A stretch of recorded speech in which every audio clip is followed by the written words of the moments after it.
सुप्रभात बच्चों। पिछली बार हमने आपको रोटी का बंटवारा पाठ से कुछ अनुच्छेद पढ़ाए थे, याद होगा आपको।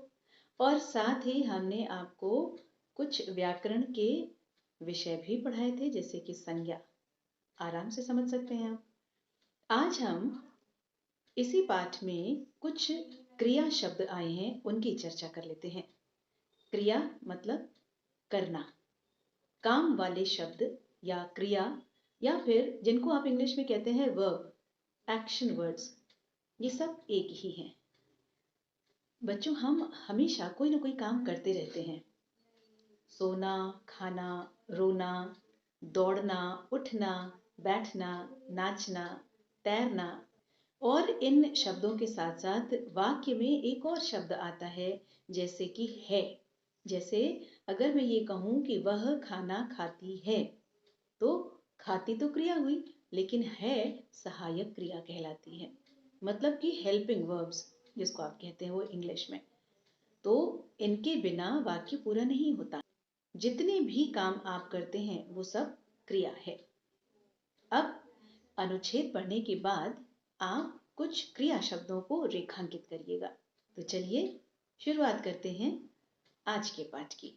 इसमें आपने पढ़ा था कि दो बिल्लियां थीं, जिमी और सिमी, और एक बंदर था। और बिल्लियां एक रोटी को लेकर झगड़ा कर रही थीं।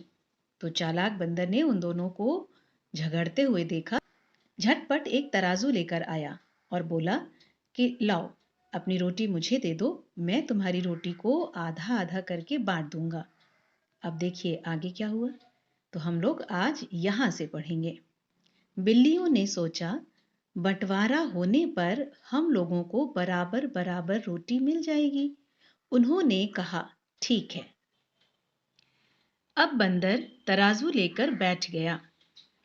वह कभी दाएं पलड़े में रोटी ज्यादा कर देता और उसमें से थोड़ा सा टुकड़ा तोड़कर खा लेता, तो कभी बाएं पलड़े में रोटी ज्यादा कर देता और उसमें से तोड़कर खा लेता।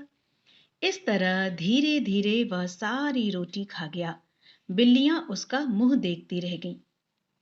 इस कहानी से हमें यह शिक्षा मिलती है कि आपसी लड़ाई में नुकसान ही होता है, इसलिए हमें हमेशा मिलजुल कर रहना चाहिए। देखिए बच्चों, जब बंदर तराजू लेकर आया तो वह कभी दाएं पलड़े में रोटी ज्यादा कर देता था तो कभी बाएं में, और जिस पलड़े में रोटी ज्यादा होती उस रोटी का एक टुकड़ा खा लेता।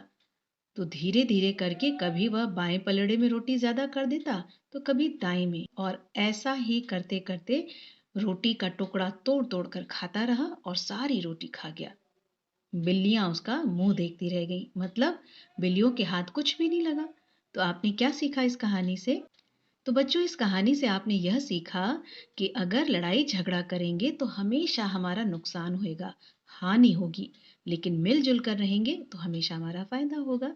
तो हमें हमेशा मिलजुल कर रहना चाहिए।